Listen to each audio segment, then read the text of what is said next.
Walter Briggs inherited a feed store worth $2,100. The county took the rest. 42 acres, 3 silos, and 30 years of his father's work, assessed and closed on a Tuesday while Walter was driving home. He came back anyway, every morning, for 11 years. What he found at the bottom of Silo 3 had been sitting in the dark since 1987.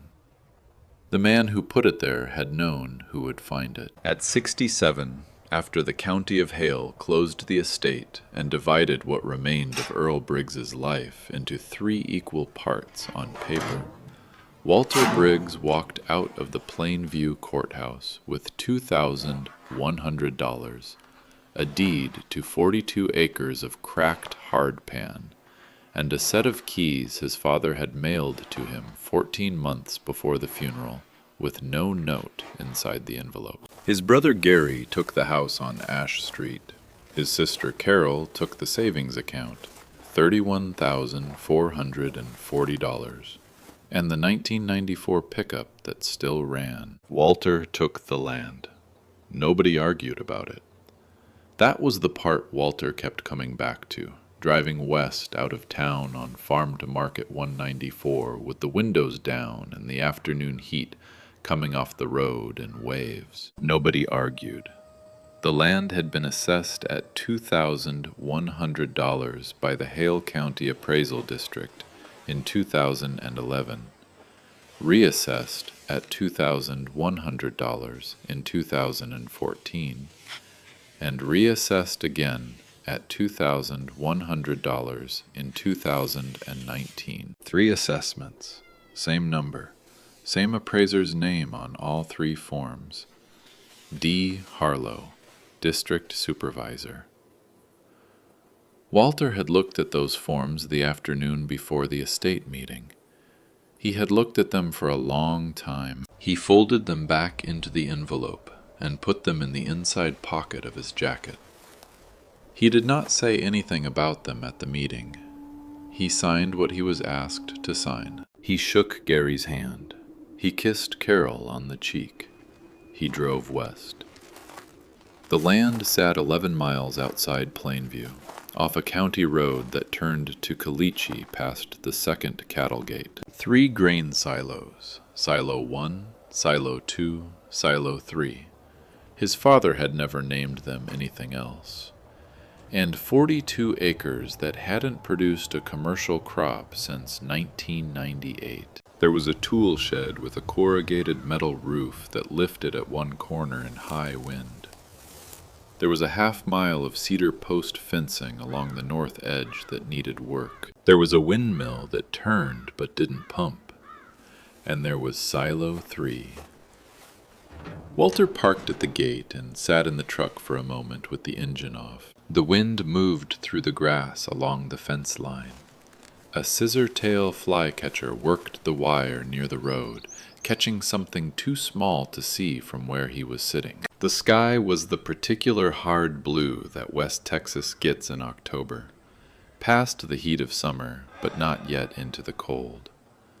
His father had told him, 3 weeks before the first stroke, not to let them fill in the well. Walter had been in Lubbock for a dentist appointment that afternoon.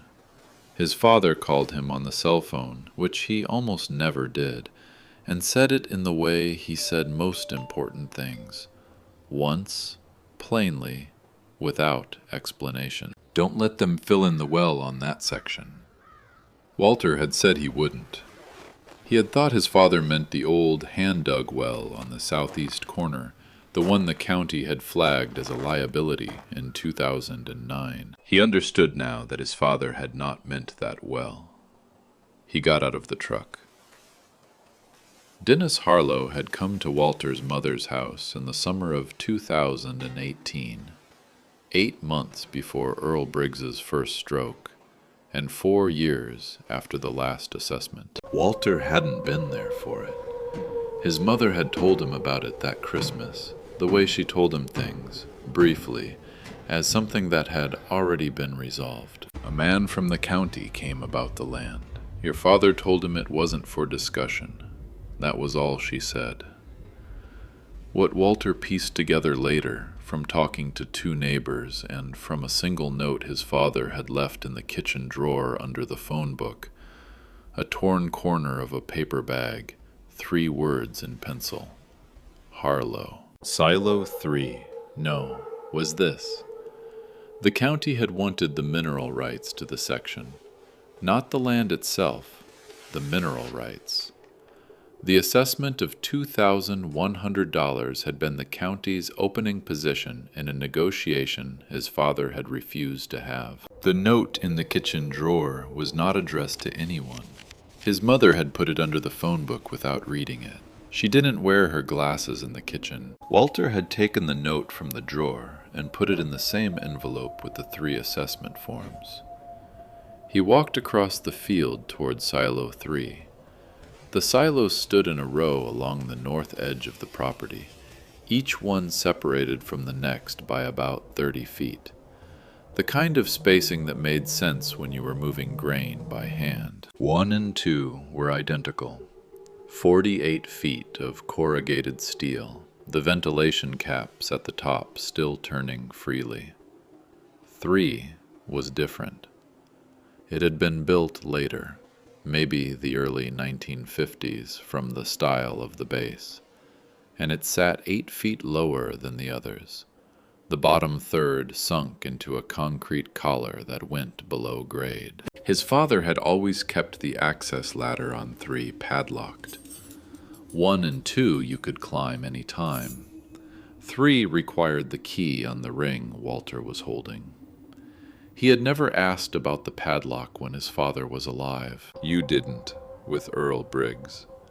Not because he was unkind. He wasn't. But because the man communicated primarily through what he left undone and unsaid. And asking him to explain himself directly was like asking someone to translate a language they'd only ever spoken out loud. You learned to read the actions. You learned to watch the hands. Walter stopped at the base of Silo 3. The padlock was a master number 3, the heavy kind, the steel body worn to a dull silver from decades of handling. His father's hands had touched this lock every time he'd come out here. Walter looked at it for a moment without moving. Then he found the right key on the ring. He fitted it. The lock opened. He set the lock on the ground and stood at the bottom of the access ladder with one hand on the rung and looked up. The opening at the top was a circle of that hard blue Texas sky, 61 feet up. The inside of the silo smelled like grain dust and thyme, the particular dry cold that concrete holds even in the heat of a West Texas afternoon. He had a flashlight in his jacket pocket. He had a length of rope he'd stopped to buy at the farm supply store in Plainview on the way out, not knowing why exactly, only knowing that his father had mailed him those keys without a note, and that the last thing his father had said to him about the land was, "Don't let them fill in the well." He started to climb. Here is the thing about Earl Briggs that you need to understand before this story makes any sense at all. He was not a complicated man, in the way that word is usually meant. He didn't read much. He didn't talk about feelings. He fixed what broke, planted what needed planting, paid what he owed, and expected the same from the people around him. He had farmed this section for 40 years in conditions that would have broken most operations, through drought years and commodity crashes and the slow death of the small family farm that took half his neighbors out of business between 1985 and 2000. He had survived all of it. Not comfortably, not without cost, but he had survived. What made Earl Briggs complicated, in the way that actually matters, was the gap between what he said and what he did, between what he let people see and what he was doing in the dark, when no one was watching, when there was nothing to gain from it. Walter knew about some of the gaps. Not all of them. Not yet. He came out here every morning for 11 years after the county posted the assessment. Every morning. Not always for long. Sometimes just long enough to check the locks, walk the fence line, make sure nothing had changed. But every morning. Even the mornings after his wife passed. Even the mornings when the drive out from Lubbock, where he'd retired to be closer to his daughter, was 2.5 hours round trip in the dark. Gary had called it stubborn. Carol had called it morbid. Walter had not called it anything. He just kept coming. He was 67 years old. He had $2,100 and a deed and a set of keys with no note. He climbed. The ladder inside Silo 3 had 31 rungs. Walter counted them on the way up. Not because he needed to, but because counting was something his hands knew how to do when the rest of him was working something out. The interior of the silo was dark past the first 8 feet. He clicked on the flashlight and kept climbing. The beam moved across the curved steel walls, picking up the texture of old grain dust compressed into the corrugations over decades. The faint mineral smell deepening as he went higher. At the top, the ventilation cap let in a thin ring of light around its edge. The wind outside moved the cap in a slow rotation. It made a sound like a playing card against bicycle spokes, quiet and steady. The same sound it had probably been making since 1953. He reached the top platform and stood there for a moment with one hand on the safety rail. From up here he could see the whole section, the fence line running north to south, Silo 1 and 2 to his left, the tool shed with its lifted corner of roofing, the Caliche Road back to Farm to Market 194, the flatland running west to the horizon without interruption, the way West Texas land always runs, as if the earth decided somewhere around here that it was finished with variation. He could also see, from up here, something he had not been able to see from the ground. The floor of Silo 3 was not flat. He had been in Silo 1 and 2 100 times. The floors were poured concrete, smooth and level, the standard construction for grain storage of this era. The floor of 3, visible now in the beam of his flashlight pointed straight down 61 feet, had a ring around its perimeter, a raised collar of concrete, maybe 8 inches high. And inside that collar the floor sat lower than the base of the silo wall by what looked like 1.5 feet, maybe 2 feet. It was, he realized, looking at it from above, shaped less like a grain silo floor and more like a cistern. He stood there for a while, then he climbed back down. He spent the rest of that afternoon doing what he should have done before he ever tried to go up the ladder, walking the base of the silo on the outside, crouching down to look at the concrete collar at grade, checking the seams between the steel shell and the foundation. On the south face, at about knee height, he found something. A steel plate, roughly 12 inches square, bolted to the concrete with 4 bolts. The plate had been painted over the same tan as the lower half of the silo, and the paint had been applied carefully enough that you'd miss it at a casual glance. He had driven past this silo for 11 years and missed it every time. He put his hand on the plate. The bolts were standard hex heads, 5/8 inch. He did not have a socket wrench. He drove back to Plainview. The farm supply store on Broadway closed at 6. He got there at 5:47 and bought a 3/8 inch drive socket set, a ratchet handle, and a tube of penetrating oil. The woman at the register had a name tag that said Patrice. Just these two items. She looked at the today, socket please. set and the penetrating That will oil be $14.50. and said, "Getting into something that's been closed a while." Walter said yes. "You'll want to let that oil sit overnight," she said. "If the bolts are as old as they look like they might be," he said he knew. He drove back out to the section.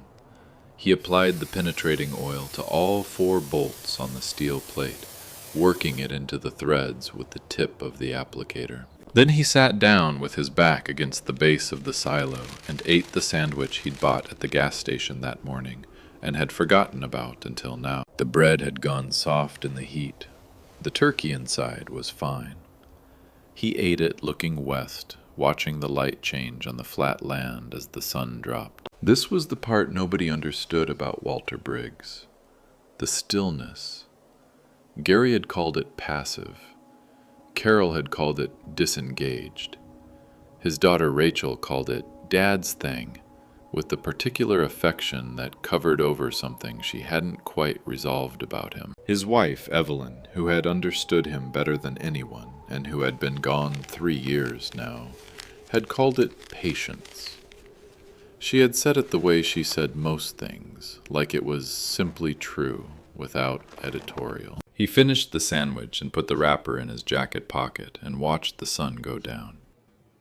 He drove back to the motel in Plainview. He hadn't told Rachel he was staying, hadn't wanted to field the questions yet, and sat at the small desk near the window and looked at the 3 assessment forms and the note in pencil for a long time. Harlow, Silo 3. No, the county had been assessing this land at $2,100 for 11 years. The same land, the same number, the same appraiser. In any other circumstance, Walter might have believed it was bureaucratic inertia, the kind of slow institutional forgetting that kept numbers the same across decades, simply because no one had bothered to update them. He had seen that kind of thing. It happened. But the mineral rights inquiry changed the picture. If the county had approached Earl Briggs about mineral rights in 2018, which implied the county believed there was something worth acquiring beneath that section, then the flat assessment was not inertia. It was strategy. Keep the assessed value low enough that the landowner has no financial incentive to resist sale. Make the land look like a burden. Make the offer look like relief. His father had seen through it. His father had written 3 words on a paper bag and put them under the phone book. Walter turned the forms over and looked at the backside of each one. 2 were blank. On the 3rd, in the lower right corner, barely visible where the paper had been folded, there was a faint pencil mark. Not a word, not a number, just a small X. He held the form under the lamp. The X was in his father's hand. He was certain of it. He put the forms back in the envelope and went to sleep. He was back at the silo at 6:48 the next morning with the ratchet handle and a second tube of penetrating oil in case the first application hadn't been enough. It had been enough for 3 of the 4 bolts. The 4th, bottom right corner, had corroded into the threads and required 20 minutes of working the ratchet back and forth in small increments before it broke free. His knuckles hit the concrete twice during the process. He wrapped his hand in the bandana he kept in his back pocket and kept working. The plate came off.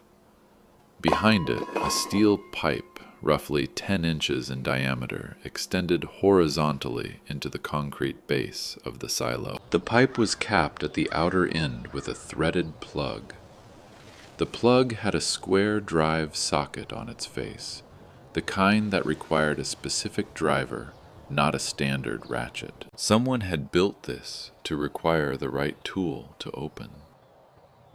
Walter looked at the key ring. Among the keys his father had mailed him, the padlock key he'd already used, 2 keys he'd identified as belonging to the tool shed, 1 small key he hadn't placed yet. There was a short steel tool he had initially taken for an oddly shaped bottle opener, flat on one end, square drive on the other. He had looked at it several times over the past 14 months and not known what it was for. He fitted the square drive into the face of the pipe plug. The plug turned, not easily. It took both hands and his full body weight leaning into the tool before it broke the initial seal. But it turned, and once it broke free it came smoothly, the threads clean and well made. One of those objects that had been built carefully enough that 30 years inside a concrete base hadn't degraded it. He unscrewed the plug and set it on the ground. The pipe was dry inside, no water, no sediment. The air that came out was cool and carried the faint smell of metal and something else. Paper, he thought. Dry paper. The particular smell of documents in a sealed space. He got the flashlight from his jacket and shone it into the pipe. At the back of the pipe, maybe 18 inches in from the opening, there was a steel box, roughly the size of a shoebox, fitted to the interior of the pipe closely enough that it would have to be pulled out rather than falling freely. He could see a steel handle on the near face of the box, a simple D-ring welded to the front panel. He reached in and took hold of the D-ring. The box was heavy, heavier than he expected. He had to adjust his grip and use his elbow on the edge of the pipe opening to get the leverage to pull it out.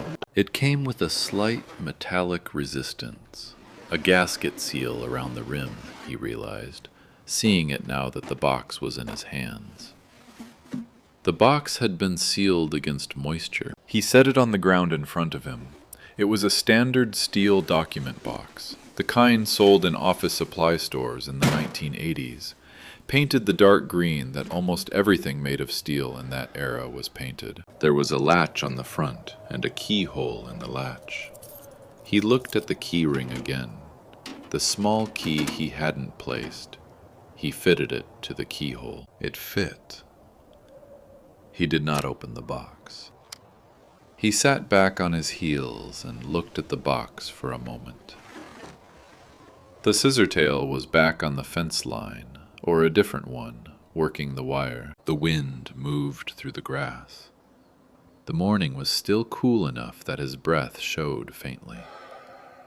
His father had built a sealed steel access pipe into the base of a grain silo sometime in the early 1990s from the look of the construction, had machined a custom drive tool and included it on a key ring he mailed to his son without a note, 14 months before dying. Had written 3 words on a scrap of paper and put them under the phone book. He had not told Walter any of this directly, not once. Walter picked up the box and carried it to the truck. He did not open it there at the section. He drove back to the motel in Plainview and set the box on the desk and looked at it for a while. He called Rachel in Lubbock, not to tell her about the box, not yet, but because he hadn't talked to her in 4 days and she would be starting to worry. "You still out at the section?" she asked. "Still here," he said. "How is it?" He looked at the box on the desk. "There's a lot to look at," he said. She was quiet for a moment, in the way she was quiet when she was deciding whether to push. She decided not to. "Okay," she said. "Call me tonight." He said he would. After he hung up, he sat in the chair by the desk and put his hand flat on the top of the box. The steel was cool. The paint was intact except for a small area near the corner of the lid where something had rubbed against it, worn through to bare metal. The bare metal had no rust. The seal had held. He thought about his father mailing those keys. He had received the envelope on a Tuesday in September, 14 months before the funeral. Just the keys, no note, in a padded mailer with his Lubbock address written in his father's careful block printing. He had called his father to ask about it, and his father had said, "You'll know when you need them." Walter had not pushed. You didn't with Earl Briggs. He thought about the X on the back of the assessment form, the one in the lower right corner of the third form, the 2019 assessment. His father had received that form, had turned it over, had made a small pencil mark on the back of it, and had filed it. Whether the X meant agreement or refusal or just acknowledgement, Walter could not say. His father was not alive to say. What he could say was this: a man who went to the trouble of building a sealed pipe into a grain silo foundation, machining a custom tool for the access plug, sealing a document box against moisture, and mailing the keys to his son without explanation, that man was not being careless. That man was being precise. The precision was the message. Walter opened the box. What he found inside wasn't what I expected when he first told me about it. But looking back now, sitting with everything that came after, the calls to the state land office, the survey team, the letter from the attorney in Amarillo, the afternoon in Harlow's office when the room went very quiet. It was the only arrangement that could have worked, the only one his father could have trusted to hold together after he was gone. It was a Tuesday in the second week of October when Walter drove to the county courthouse and asked to see the mineral survey records for Hale County, Section 47, the section his father had farmed. The woman at the records desk, her name was Luann. She had worked there since 1994. She told him this without being asked, looked up the section number in the index, and then looked at her screen for a moment with an expression Walter could not read. "Those records are being reviewed," she said. "What does that mean?" I'm sorry, there is no record. It means they're not available for public access at this time. How long have they been under review? Luann looked at her screen again. "Since 2019, she said. Walter stood at the counter. He was aware of his own hands on the counter surface, the way his father had been aware of his hands, as instruments, as the part of the body that did the actual work of the world. "Is there someone I can speak to about the review?" he asked. "You'd want to talk to the district supervisor," Luann said. Over there. "That would be Mr. Harlow." Walter said he understood. He did not go to see Harlow that afternoon. He drove back out to the section and walked the fence line. The full perimeter, all four sides, something he hadn't done in months. The north fence needed work in 3 places where the cedar posts had heaved in the last freeze cycle. The east fence was solid.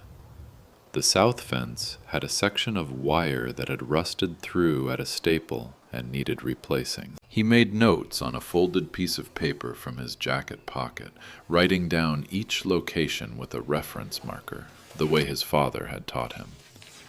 When he was done, he stood at the southeast corner of the section where the old hand-dug well sat behind its county-mandated orange safety fence, and looked at the flat land running in every direction. There was a man in Plainview named Gene Faust who had farmed the adjacent section to the east for 38 years.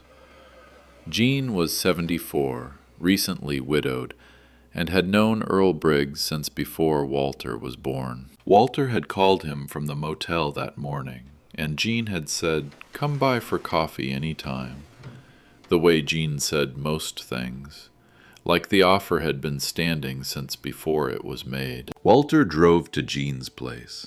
Gene Faust's kitchen smelled like coffee and the particular smell of a farmhouse kitchen in October, something seasonal and warm that Walter associated with his parents' house and with no other place on earth. Gene poured 2 cups without asking and sat down across the table. It's You about found the something, land, Walter. Jean said. It wasn't a question. It's always been Walter about looked at the coffee land. cup. I think so, he said. Jean nodded. He was a big man, gone soft in the way that working men go soft after they stop working, but with the hands still, the large, deliberate hands of someone who had spent decades moving heavy things carefully. He wrapped both hands around his coffee cup and looked at the table. It's a hard call to make, Gene. Your dad talked to me once, but you're not Jean alone said. in this. Once in 40 years he said anything about that south silo. Maybe 2017. The winter before the trouble with his blood pressure. We were fixing fence between the sections. He stopped in the middle of running a wire and said to me, Gene, if anything happens to me before Walter gets out here, you tell him the answer to the county's question is in the question itself. Walter was still. I can tell you about. I didn't know what it meant, Jean said. I wrote it down when I got home. I've still got it. I thought maybe someday you'd come by. He got up and went to the counter and opened a drawer and came back with a folded piece of paper. An actual piece of paper, torn from a notepad, Jean's handwriting in blue ballpoint. The answer to the county's question is in the question itself. He set it on the table between them. Walter looked at it for a long time. Jean drank his coffee. Outside, a pair of sandhill cranes worked across the field in the middle distance, their movements deliberate and unhurried, the way cranes always move when they are not alarmed. He knew Harlow was going to come back, Walter said. I think he knew, Jean said. I think he'd been knowing for a while. Walter took the piece of paper and folded it and put it in the envelope with the assessment forms and the penciled note and the X on the back of the 2019 form. Jean refilled both cups without asking. They sat there for another 40 minutes, not talking much, in the way that two men who have both recently lost people sit together, not for what is said, but for what doesn't need to be. When Walter left, Jean walked him to the truck. At the driver's door, he stopped and put his hand on Walter's shoulder for a moment. One brief, deliberate contact, and then dropped it. Your dad was a careful man, Jean said. He was, Your father would have wanted you to Careful have men it. leave things in the right place, Jean said. You just have to be patient enough to find them. Walter drove back to the section. What Walter Briggs found inside that steel box was not what any of us expected. But his father had not been building a mystery. He had been building something that would still be true after he was no longer there to say it. The letter was one page. His father had written it by hand, in pencil, on a sheet of plain white paper, not letterhead, not a legal pad, just a sheet of copy paper from the ream he kept in the drawer of his desk in the farm office. The writing was careful and even, the block printing he used for everything. The letters formed with the same deliberate pressure he brought to any task that required precision. Walter read it once, then he read it again. Then he folded it back in thirds and held it against his chest with both hands and sat on the concrete collar at the edge of the opening with his legs hanging over the dark space below and the pressure gauge on the 6-inch pipe reading 47 psi and the ventilation cap turning slowly above him. The letter said 3 things. The first thing it said was practical. The Railroad Commission survey of 1987 covered Section 47 and identified both the gas formation and, in a footnote on page 11, that the county's subsequent mineral rights inquiry had not referenced the presence of a confined aquifer. His father had hired an independent geologist in 1989, a woman named Vera Okafor out of Lubbock, retired now but still licensed, to survey the aquifer specifically. Vera Okafor's report, which Earl Briggs had paid for out of pocket, and which he alone possessed, had estimated the aquifer at sufficient volume and pressure to supply reliable irrigation water to approximately 200 acres of agricultural land in perpetuity. The test well confirmed it. The well was drilled to 194 feet. The pressure at the wellhead was between 44 and 51 psi, depending on season. The water was clean. The county had been trying to acquire the mineral rights to Section 47 since 2011. The mineral rights inquiry in 2018 had focused on the gas formation. It had not mentioned the aquifer. This was because the county did not know about the aquifer. The Railroad Commission footnote was obscure enough that Harlow had apparently not found it, or had not known what it meant if he had. Only Earl Briggs, Vera Okafor, and now Walter knew the aquifer existed. The second thing the letter said was legal. In September 1991, 2 years after the Okafor survey, Earl Briggs had filed a sealed document with the Hale County District Clerk's Office. Not the appraisal district, not the tax office, the district clerk, under the case reference EB-1991-47. The document was a recorded declaration of water rights, prepared by an attorney in Amarillo named James Calhoun, asserting the landowner's exclusive claim to subsurface water resources on Section 47 under Texas Water Code, Chapter 36. The filing was sealed, meaning it was not publicly searchable in the standard index, but it was legally recorded, and it predated any county mineral rights claim by 20 years. The declaration was not in the steel box. It was in the district clerk's office, where it had been sitting since 1991. In the event this land passes to my son, the letter said, the right to file and enforce that declaration belongs to him. Not to the county, not to anyone who has not read this letter and understood what is beneath this floor. That was how his father wrote, plainly, without ornament, the way he said most important things. The third thing the letter said was the part Walter had to read twice. It said, "Walter, I know you came out here every morning. Jean told me. I could not tell you why to keep coming. I needed you to come because you decided to come, not because I asked you to. That is the difference. A man who keeps faith because he is told to is obeying. A man who keeps faith because he has decided to is something else. You kept faith with this land for 11 years without knowing what it held. That is what I needed to know before I could give you what is under this floor. Now I know it. So do you. Earl Briggs." October 14th, 2019. October 14th, 2019 was the date of the third assessment form, the one with the X on the back. Walter sat on the concrete collar for a long time. The light in the silo had changed while he was reading. The column from the ventilation cap was lower now, the afternoon moving west, the angle of the light through the cap shallowing toward evening. The scissor tail was gone from the fence. The wind had dropped. He looked at his father's name at the bottom of the letter. Earl Briggs, written the same way he signed checks and tax forms and the deed to the section when he bought it in 1971.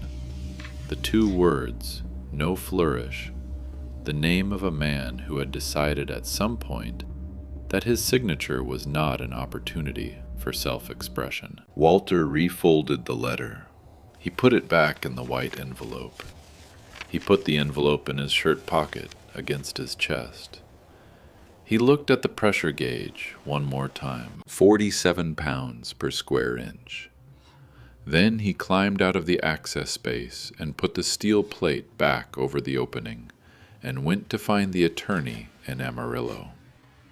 The office of James Calhoun and Associates on Tyler Street in Amarillo occupied the second floor of a building that had been a bank in a previous life, with the kind of high ceilings and heavy woodwork that banks used to commission when they wanted to look permanent. James Calhoun himself was 81 years old, The terms thin of your and uncle's precise, will are with quite the manner of a man who had specific, spent Walter. 60 years They being careful require with language strict and compliance. had no intention of stopping. He remembered Earl Briggs. He did not say this with particular sentiment. He said it the way he said most things, as information delivered accurately. 1960. Your father came to me in the summer of 1991, Calhoun said. He had a geologist's report and a railroad commission survey terms and a of the very will clear are idea quite of what he wanted specific. done. He was not a man Regarding who the required a great distribution of deal the of estate. explanation once he had decided on a course of action. What was the course of action? Walter Tell me asked. the truth about the estate. He wanted the water rights recorded and father sealed really before leave the county everything had to any her? reason to look for them, Calhoun said. His concern, which I shared and The still county share, filings was must that be an open completed by filing Friday. would prompt a competing cannot claim afford before any he was further ready delays. to act on the rights himself. So we filed under seal. The filing is valid. It predates any The subsequent county documents claim by confirm a it. significant margin. The water You rights are the belong to the sole landowner owner. of Section 47. He paused. Which is now you. Walter looked at his hands on the arm of the chair. What are they worth? He asked. Calhoun looked at him over the rim of his glasses. That depends on how they're used, he said. The aquifer your father This surveyed is a clause confined outlines formation. the It's not part of the distribution of the Ogallala. It's a separate primary system estate. entirely. The Ogallala You has been declining understand at the measurable terms? rates for decades. A reliable, confined aquifer in Hale County, with documented pressure and volume, properly managed, is worth considerably more than the agricultural land above it. He paused again. Considerably more. Walter said, How considerably? Calhoun opened the file on his desk and turned 3 pages and read a figure aloud. The figure was $2,847,000. That was the low end of the independent appraisal Calhoun had commissioned in 2021 at Earl Briggs's instruction, to be held in the file until needed. The high end, under certain development scenarios, was $4.1 million. Walter did not say anything for a moment. Your father asked me to commission the appraisal 2 years before he died. Is that all Calhoun they said. left? He said he wanted you to have a number when you came in. He said you would need a number to make the first decision clearly. What's the first decision? Walter asked. Is that all they left? Whether to sell the rights or retain them, Calhoun said. And if you retain them, to whom and under what terms you make the water available. He closed the file. Your father had opinions about that. He wrote them down. They're in the file. Walter sat in the chair in the office that used to be will a is bank quite and looked at the specific, heavy woodwork Walter. and the high ceiling The and the land afternoon light remains coming with the through the tall estate. windows, and did not speak for a while. He thought about 11 years of mornings, the drive out in the dark, the walk to the silo, the fence line, the tool shed, the windmill that turned but didn't pump, the assessments at $2,100. He thought about Harlow's office in the courthouse, the records under review since 2019, the mineral rights inquiry his father had refused. He thought about his father's hands on the padlock of Silo 3, the hands that This had built the agreement cap, doesn't drilled change the my well, mind. drawn the map, written the I letter, intend to claim sealed what the is box, rightfully sent mine. the keys. He thought about the letter in his shirt pocket. A man who keeps faith because he has decided to is something else. He looked at Calhoun. Show me what he wrote, Walter said. If you have made it this far into Walter's story, hit subscribe, because what his father wrote in that file is the part I have been waiting to tell you. Calhoun opened the second folder and removed 2 pages written in the same block printing, on the same plain white paper. Earl Briggs had prepared this document in March 2021, 8 months before the second stroke that ended his ability to write. The heading at the top, underlined once, read, "My intentions for the water." Walter read it at the desk in Calhoun's office, with Calhoun sitting quietly on the other side of the desk, not reading along, looking at the window. The document was not legally binding. Earl Briggs had been clear about that with Calhoun. He did not want to constrain his son with conditions attached to the inheritance, because conditions attached to inheritance were, in his view, a way of controlling from the grave, and he had no interest in that. What he had written was a record of what he had intended, offered to Walter as information rather than instruction. What he had intended was this. In Hale County, in the years between 1985 and 2000, 31 farming operations had failed. Earl Briggs had known most of them. Some were neighbors. Some were men he had done business with for decades. Some had simply sold under pressure when the combination of commodity prices and drought made continuing untenable. A few had held on through means he respected, and a few through means he did not, but all of them, in the end, had gone. Of those 31 operations, 11 had been sold to entities that Earl Briggs described in his document with characteristic plainness as not farmers. Investment groups, holding companies, a land bank out of Dallas that had acquired 4 contiguous sections and leased them back to contract operators. By 2019, those 11 former farming operations covered 4,847 acres of Hale County agricultural land. None of them had water. The Ogallala aquifer beneath that land had been declining at a rate of approximately 2 feet per year since 1980. The irrigation capacity of the affected sections had dropped to roughly 60% of what it had been in Earl Briggs's early farming years. The holding companies and investment groups had modeled this into their acquisition prices. They had not told the contract operators who farmed the land for them. Earl Briggs had been watching this for 30 years. What he had written, in the plain block printing he used for everything that mattered, was a list. 11 names. The 11 families who had sold their operations between 1985 and 2000, and who, to his knowledge, were still in Hale County, or the adjacent counties. Not the holding companies, not the investment groups, the families. Below the list, in the same careful hand, was a single paragraph. Walter read it twice. The water under this section is not mine.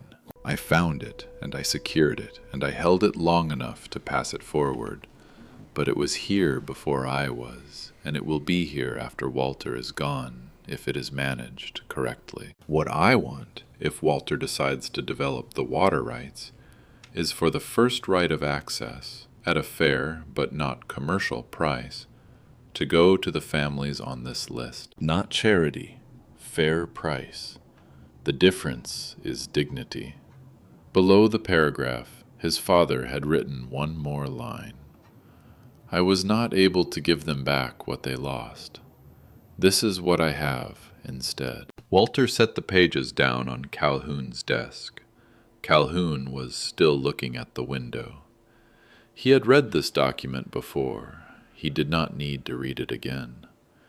The afternoon light in the office had gone golden, the particular quality of October light in the Texas Panhandle, low and long and without ambiguity, the light of a season that knows it is almost finished. It came through the tall windows and lay across the desk and across the 2 pages of plain white paper with his father's block printing, and across Walter's hands resting on the desk surface. Walter looked at the list of 11 names. He knew 4 of them. two from childhood, families who had farmed neighboring sections when he was growing up, whose kids he had gone to school with. One from later, a man named Dorsey Hutchins, who had sold in 1997 and moved to Tulia, and whom Walter had run into at the Plainview Farm Bureau meeting 3 years ago, briefly in the parking lot, and one he had not expected. The fourth name on the list was Gene Faust. Walter looked at it for a moment. Gene Faust had not sold his section. Gene was still farming, or had been until recently. He looked at the date next to Gene's name, 1992, The execution of the estate will and take the notation his father had written 6 beside months. it. Sold mineral rights Provided only, there are no under pressure, delays with the did not liquidation. sell land. Regrets it. Gene had known what it meant to be pressured by the county. He had sold what he had to sell and kept what he could keep. He had told Walter, "Your dad was a careful man." He had not said, "Your dad was trying to fix what happened to me." Walter sat with that for a moment. Then he looked at Calhoun. "How long to file the enforcement claim on the water rights?" he asked. 3 to 4 weeks to prepare the filing properly, Calhoun said. Once filed, the county has 30 days to respond.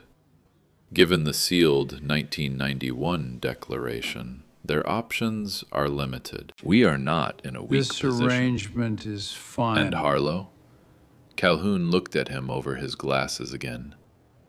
Mr. Harlow has been district supervisor since 2009, he said carefully. The 2011 assessment, the 2014 assessment, and the 2019 assessment were all conducted under his supervision. The mineral rights inquiry in 2018 was conducted under his supervision. Whether those actions constitute impropriety under Texas law is a matter I would want to review carefully before characterizing. He paused. But I would want to review it. Walter nodded. He picked up the 2 pages of his father's document Is and that all squared we them have? against the desk and slid them back across to Calhoun.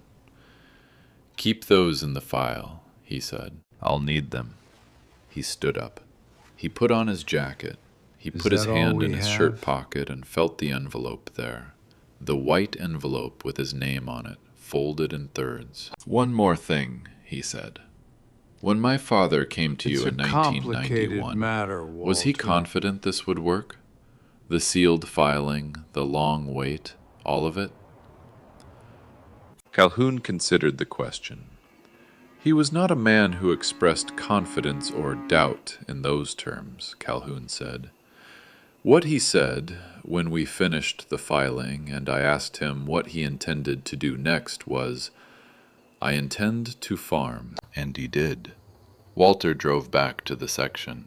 He drove out Farm to Market 194 as the last of the October light was leaving the sky, the horizon line going from gold to amber to a deep, clear dark, the kind of dark that comes to flat country with nothing between it and the edge of the world. He turned onto the Caliche Road past the second cattle gate and drove slowly over the ruts and stopped at the fence. He got out and stood at the gate. The 3 silos were dark shapes against the sky. The windmill turned in the evening wind, a slow, steady rotation, the vanes catching the last of the light. The tool shed was a low shape to the east. The fence line ran north to south into the dark. He stood there for a while. Then he went to see Dennis Harlow. Harlow's office in the county courthouse was on the 2nd floor, north side, overlooking the parking lot and the war memorial and the live oaks that the city had planted along the sidewalk in 1987 and that were now large enough to shade the whole east side of the building. Walter had been in this office twice before. Once when he was 12 with his father for a reason he no longer remembered, And once in 2014, when he had come to ask about the second assessment and been told it was a standard reevaluation process. Harlow was a heavy man, late 50s, with the particular physical solidity of someone who has spent a career sitting in judgment of other people's problems. He had the kind of office that accumulates itself over decades. Certificates on the wall, plaques, the detritus of institutional tenure arranged with the care of a man who needed the room to confirm what he was. He looked up when Walter came in, and his expression did not change. "Mr. Briggs," he said, "I heard you were in town." Walter sat down without being asked. He put the envelope, the larger envelope, the one with the 3 assessment forms and Jean's note and the X on the back of the 2019 form, on the desk between them. He did not say anything. Harlow looked at the envelope. I know how this looks, Dennis. He looked at the envelope again. The mineral rights inquiry from 2018 is still open, Harlow said. If you're here about that, I'm not here about the mineral rights, Walter said. Harlow was quiet. I filed this morning with the district clerk's office, Walter said. Enforcement of a recorded water rights declaration, case reference EB-1991-47. You'll receive the county's copy in the next few days. Harlow looked at him. He did not say anything for a long time. He picked up a pen from the desk and turned it in his hand. He set it down. He looked at the envelope on the desk between them. For him, Walter. He looked at the window. The board he looked at his find hands. out sooner or later. He did not look at Walter. The assessment records for Section 47 are under review, he said finally. Not as a threat, not as an explanation, as a statement of fact, the way a man restates something he has said before when he does not know what else to say. Walter stood up. I know, he said. He picked up the envelope and walked out. He did not look back at Harlow. He did not need to. He had seen, in the moment before he stood, in the moment when Harlow looked at his hands and did not look up, the expression of a man who has spent 11 years being certain and has just understood, without being told directly, that the certainty was misplaced. Not guilt, not remorse. Something smaller and harder than either of those things. The look of a man doing arithmetic in his head and not liking the answer. Harlow would not apologize. Walter did not expect him to. Men like Harlow, men who had spent decades constructing a system of justifications for the decisions they had made, did not arrive at apology through a single conversation. What they arrived at, eventually, was the arithmetic. The quiet, private arithmetic of consequence. Walter left him to it. He walked down the courthouse stairs and out through the main doors and stood for a moment on the steps in the October afternoon, under the live oaks that had been planted the same year his father had hired Vera Okafor to survey the aquifer. The light through the oak leaves made a pattern on the sidewalk that shifted in the wind. He put his hand in his shirt pocket and felt the letter there. A man who keeps faith because he has decided to is something else. Single day. He had driven out to that section every morning for 11 years because he had decided to. Not because he was asked. Not because he understood why. Because his father had mailed him a set of keys without a note, and something in Walter Briggs, some knowledge that lived below the level of language, in the hands and the habit and the long practice of paying attention, had understood that the keys meant keep coming. That was what his father had needed to know. The state review of the Hale County Appraisal District's mineral rights assessments for Section 47 was opened in December, 2 months after Walter filed the water rights enforcement claim. It was not opened at Walter's request. It was opened because James Calhoun's filing had cross-referenced the 1991 sealed declaration against the 3 subsequent assessments and the Railroad Commission's 1987 survey, and the resulting discrepancy between what the county knew was beneath Section 47 and what it had been assessing the land at for 11 years was the kind of discrepancy that generates its own momentum once it is in writing. Walter did not attend the review proceedings. He was not required to. He was the claimant, not the subject. He went home to Lubbock and had dinner with Rachel and did not tell her everything at once, because there was too much to tell at once, and he had his father's habit of saying things once and plainly when they were ready to be said. He told her about the silo first, then the well, I spoke to Mr. Harrison about She sat at the fence. kitchen table and listened without interrupting, the way she had learned to listen to him over 40 years of being his daughter. When he finished, she was quiet for a moment. Then she said, "He knew you'd come every morning." "He found out," Walter said. "Jean told him." Rachel looked at the table. She had her mother's hands, the same shape, the same way of resting them flat against a surface when she was thinking. "He waited until he knew," she said. "Yes," Walter said. She looked up. "How does it feel?" Walter thought about it. "Like something that was already true finally has a name," he said. He drove out to the section the next morning, and the morning after that. The difference now was that he knew what he was keeping faith with, which was both more and less than the mystery had been. The mystery had required him to trust without knowing. The knowledge required him to decide. He spent 3 weeks making the decision. He walked the fence. He sat in the silo with the plate off and looked at the pressure gauge. He drove to Tulia and found Dorsey Hutchins and sat with him for an hour in a diner on the main street and told him about the list his father had left. Dorsey Hutchins was 69 years old and had been running a parts counter at a farm equipment dealership since 1998. He had sold the Hutchins section, 320 acres, 4 miles north of Walter's property, in 1997 for $180,000 to a land investment group out of Lubbock that had resold it 3 times since. He listened to Walter without speaking. At the end, he looked out the window of the diner for a long time. We can't afford to make any "Your more dad mistakes. put us on a list," he said. "Yes," Walter said. "Why?" Dorsey asked. Not why did he care.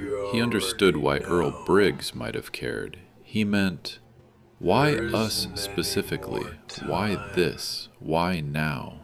Why through a silo in the ground instead of a conversation over a fence? Walter thought about the letter, about the third thing it said, about faith and decision.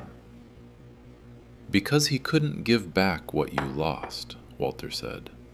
This was what he had instead. Dorsey looked at him for a moment. He did not say anything. He picked up his coffee cup and set it down. He looked out the window again. He did not look back at Walter for almost a full minute. When he did, his jaw was set, and he was looking at the table between them. It is a "Fair long price," way down. he said quietly. The words from his father's document, which Walter had shared with him. Not charity. Fair price. "Fair price," Walter said. Dorsey nodded once, looked at the window, looked at his hands. Walter left him sitting there. He drove back to the section on Farm to Market 194 with the windows down, the November air coming in cold now, the first cold of the season, the kind of cold that has weight to it after the long Texas summer. He turned onto the Caliche Road and drove to the gate and sat in the truck with the engine off. The section was quiet. The windmill turned. The silos stood in a row against the sky. the ventilation caps making their slow rotations in the wind, the same sound they had made for 70 years. He thought about his father standing at this gate. How many thousand mornings, the same flat land, the same sky, the same silos, knowing what was underneath and saying nothing. Farming the cracked hardpan for 40 years on a section the county had decided was worth $2,100. Writing a list of names on plain white paper in 2021 and asking Calhoun to keep it in a file. He thought about the X on the back of the 2019 assessment form. His father receiving that form, reading the number, $2,100, the same number for the third time, the same appraiser's name, and turning it over and making a small pencil mark on the back. Not anger, not a protest, just acknowledgement. A man marking a document the way he had marked survey forms and fence maps and tax records for 40 years. Carefully, precisely, leaving the mark where it could be found by the right person. Found by the only person he had trusted for 11 years to keep coming. The meeting happened on a Saturday in February, 4 months after Walter filed the enforcement claim, and 6 weeks after the state review of the Hale County Appraisal District had concluded its preliminary findings. Walter had not organized it. Gene Faust had. Gene had called him on a Tuesday evening in January and said he was thinking about having people over for lunch on a Saturday and asked if Walter could come. Walter said yes. Gene said he'd invited a few others. Walter asked who. Gene said some people who knew Earl. Walter said, all right. He drove out from Lubbock on a Saturday morning in February with the sky the particular flat white of a West Texas winter. Not threatening, just closed, the light diffuse and without shadow. The kind of sky that makes the land look larger than it does in summer, because there is nothing to define the distance. He turned onto Gene's Road at 11:14 in the morning. There were 11 vehicles in Gene's yard. Walter sat in the truck for a moment looking at them. A collection of pickups and older sedans, the kind of vehicles that accumulate in a farm family yard over decades. Not new, not identical, each one carrying the particular wear of use. He recognized Gene's truck. He recognized the blue Silverado that belonged to Dorsey Hutchins, who had driven up from Tulia. He did not recognize the others.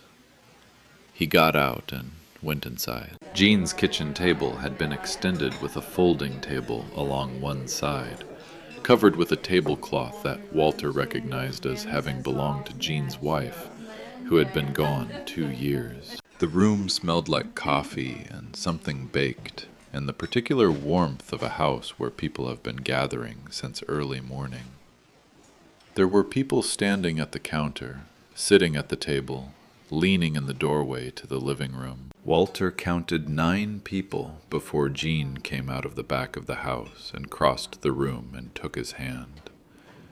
"Glad you came," Gene said. "Who are these people?" Walter asked quietly. Gene looked at the room. 4 of the 11, he said. Rest of them are family members. 1 son, 2 daughters, 1 widow. He paused. The widow is Marlene Hutchins, Dorsey's mother. She's 83. Dorsey drove her up this morning. I'm Walter Walter looked Briggs, across the ma'am. room at the woman sitting at the far end of the extended table. She was small and I'm truly straight-spined, sorry for with your white loss, hair and the Marlene. hands of someone who had worked outdoors for most of her life. She was looking at Walter. He crossed the room and introduced himself. Marlene Hutchins had sold the Hutchins section with her husband Do you in really 1997, mean what you're the year saying, before he Walter? died.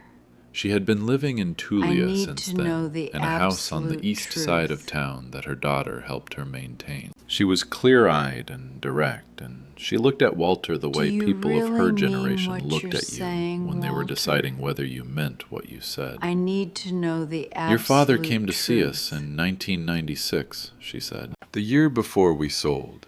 He came to tell us not to sell to the Your group from father Lubbock. was a stubborn She paused. man, Walter. We sold anyway. But he had a We good needed heart. to. I know, Walter said. He wasn't angry about it, she said. He understood why we did. Stubborn man, He just wanted Walter. us to know there might be But another he had a way. good heart. She looked at her hands on the table. We didn't know about the sat water. right He here didn't at tell this us table. about the water. You gave me He your couldn't tell word anyone, Walter that said. you would take Not care until the of it. filing was solid. I understand that now, she said. I understood We it when sat Dorsey right told here me. at this table. She looked up at him. You gave me I your kept thinking word about him that coming you out would to our take place care that of it. afternoon. Just showing up, not calling ahead, the way people We used sat to right do. here at She this paused. table. He You sat gave at our me your kitchen table word for 40 that you would minutes take and care drank of it. coffee and said what he had to say, and then he drove home. He didn't ask us for anything. He just came. Walter sat down Can't across wait from for her. them. The room around them had gotten louder, more people talking, Jean directing traffic from the kitchen, someone's daughter helping carry food from the counter to the table. But at this end of the table, it was quiet. He was like that, Walter said. I know, Marlene said. That's why I've been thinking about it for 26 years. She said it plainly, without sentiment, in the way of someone reporting an accurate fact. 26 years. The way a thing stays with you when you can't put it down. A man named Curtis Webb had driven over from Canyon, 40 miles, where he had been running a feed and supply store since selling his section in 1994.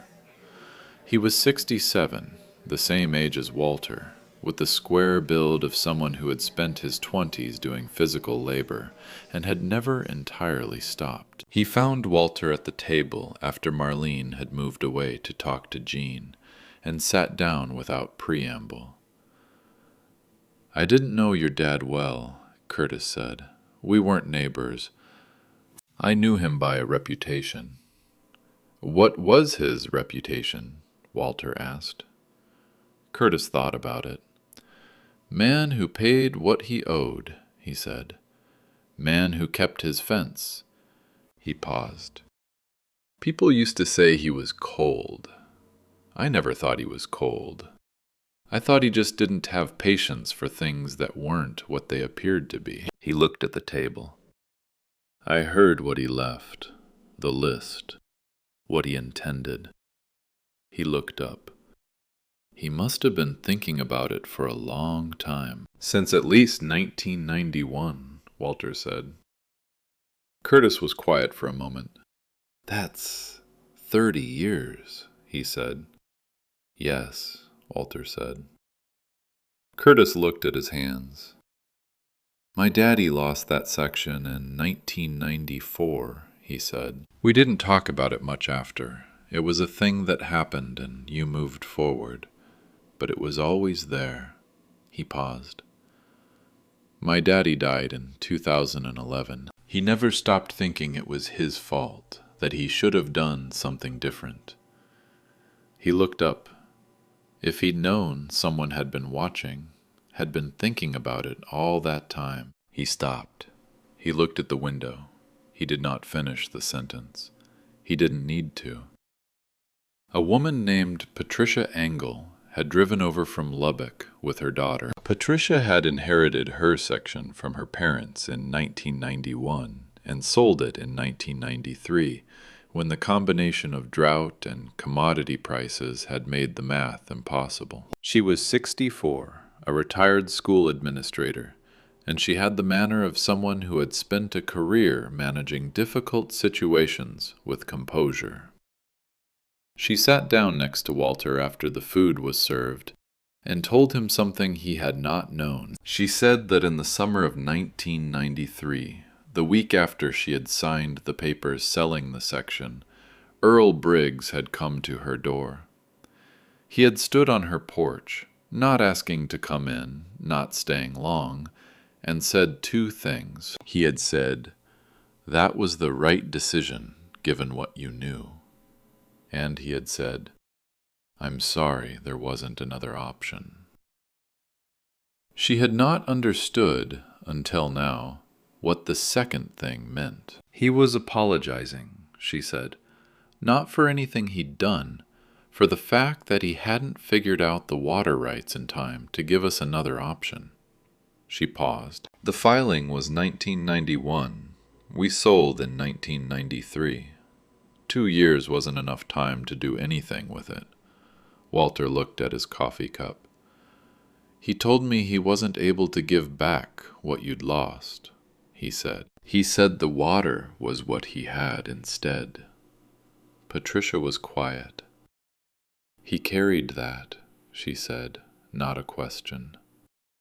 I think so, Walter said, for a long time. She looked across the room to where Jean was standing at the counter, talking to Dorsey Hutchins. She looked at the tablecloth that had belonged to Jean's wife. She looked at the people around the extended table, the 4 families and their children and 1 widow, gathered in a farmhouse kitchen in February because a man they had known at a distance had spent 30 years thinking about what he owed them. He couldn't have known it would be enough, she said. When he set it up in 1991, he couldn't have known if the water would matter by the time anyone found it. No, Walter said, he couldn't. But he did it anyway, she said. Walter looked at his hands on the table, the hands that had pulled the steel plate off the floor of Silo 3, that had fitted the square drive tool into the pipe plug, that had felt the pressure of deep water through 30 years of sealed steel. He did it anyway, Walter said. Jean put food on the table at 12:30, a pot of chili he had started the night before, cornbread, a bowl of sliced tomatoes from someone's preserved summer garden, 2 pies that a woman named Beverly had brought without being asked. Jean was a competent cook, in the practical way of a man who has been feeding himself for 2 years and has resolved to do it properly. The chili was good. The cornbread was good. Nobody mentioned the food much, because the food was not the point. They sat at the extended table in Jean's kitchen, 11 people, 4 families, 1 widow, and ate and talked and did not talk, in the rhythm of a meal that is not really about the food. At one point, Beverly, who had been a neighbor of the Faust family for 40 years, and who had come because Jean had called her, and she had not known Earl Briggs well, but had known of him, said something that stopped the table for a moment. She said, "I keep thinking about how he never told anyone." The table was quiet. "Not in 30 years, she said. He knew what was under that section. He knew what it was worth. He went out every morning," she looked at Walter. "I mean, he went out, same as you, just went out and did what needed doing, and never said a word to anybody." She shook her head slightly, not in judgment, in something closer to wonder. "My husband would have told someone," she said. "He wouldn't have been able to stand it." "He would have told someone inside of a week," she paused. "Some people can hold things, just hold them and go about their work." Jean looked at the table. Dorsey Hutchins looked at the window. Marlene, at the far end of the table, had her hands folded and was looking at the tablecloth. It was Marlene who spoke. "He told Walter," she said. The table was quiet. "Not in words," she said, "but he told him." She looked at Walter with the same clear-eyed directness she had used when he first crossed the room to her. "He sent the keys. That was him telling you." Walter looked at the tablecloth. The tablecloth had a pattern of small blue flowers repeated at regular intervals across a cream ground. Jean's wife had used it for company. Jean had kept it folded in the drawer and taken it out this morning because today was company. Walter thought about the keys and the padded mailer, his father's block printing on the address label. No note. He thought about what Marlene had said. That was him telling you.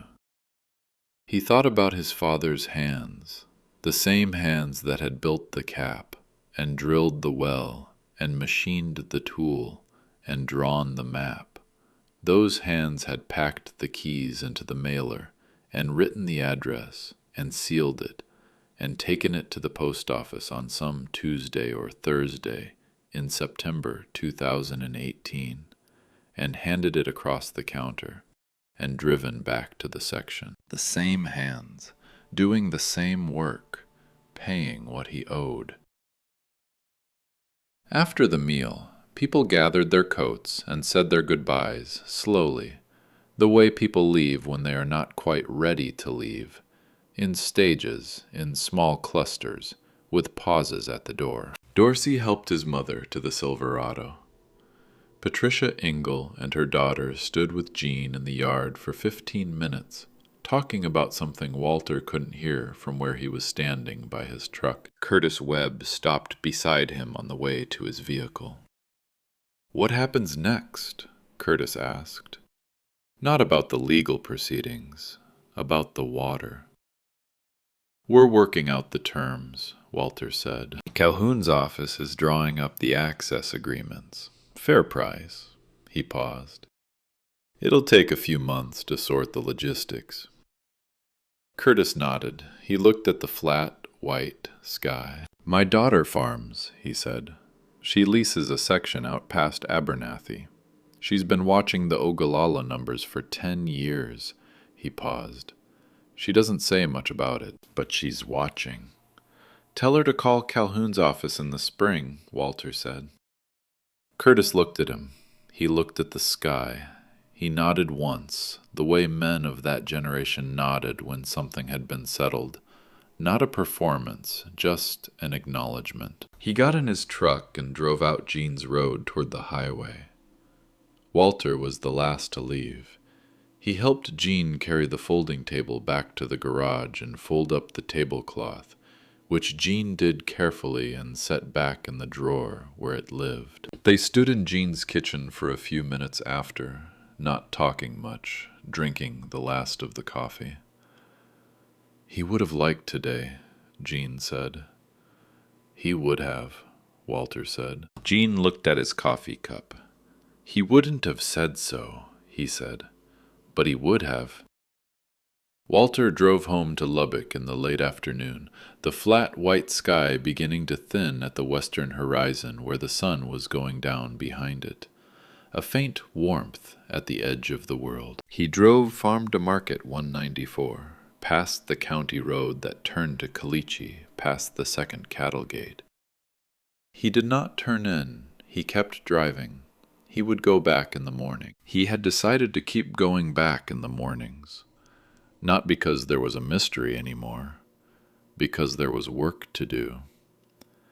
The access agreements would take months to finalize. The water management plan would take longer. The state review of the appraisal district was ongoing, and its conclusions would require legal attention when they came. There were fence posts that needed replacing on the north side. There was a section of wire on the south fence that had rusted through at a staple. The windmill still turned. It still didn't pump. Walter made a note on the folded piece of paper in his jacket pocket to look into what it would take to fix the windmill. His father had left it turning for 30 years, not pumping.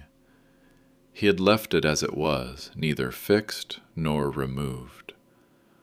Walter had always assumed this was one of the things that got deferred, one of the small maintenance tasks that accumulated on a working farm and waited for a season that didn't come. He thought about it now as he drove west in the last of the afternoon light, and he understood that his father had left the windmill turning on purpose. A windmill that turns is a sign of life. A windmill that doesn't pump is a sign of patience. His father had been patient for 30 years. Walter could fix the windmill now. There was no reason to leave it the way it was. The patience had served its purpose. The thing it was waiting for had been found. He added a second note on the paper. Ask Rachel to come out next weekend. She would want to see the silo. She would want to stand where her grandfather had stood. She would want to look at the pressure gauge. 47 psi, still holding. The water, still there, still patient, still pressing upward through 194 feet of earth toward whoever had the sense to come looking. He drove west in the thin winter light. The land ran flat in every direction. The sky held its pale, diffuse white from horizon to horizon, featureless and enormous, and indifferent to everything happening beneath it. To the access agreements being drafted in an office on Tyler Street in Amarillo, to the state review proceeding in Austin, to the 11 families, to the one widow sitting in her house in Tulia, thinking about a man who had come to her door in 1993 and said, "I'm sorry, there wasn't another option." To the water under Section 47, pressing upward at 47 psi. Waiting. Walter Briggs had spent 11 years driving to land the county said was worth $2,100. He had come every morning because he had decided to come, not because he had been asked. And what he found, when he finally went deep enough, was not just what his father had left. It was the proof of why his father had left it to him. A farmer knows that what the land holds is not always visible from the surface. Earl Briggs had spent 40 years knowing that. He found a confined aquifer at 194 feet and spent 30 more years holding it in trust for the people who had lost the land above it. Quietly, without credit, in the same direction, because the work was worth doing. Not because someone was watching. The water was always there. It just needed the right person to keep coming until they knew how deep to look. If this story stayed with you today, share it with someone who needs to hear it. Subscribe for a new story every week, and leave a comment. Is there something in your own family, a key without a note, a decision that made no sense at the time, that you understand differently now?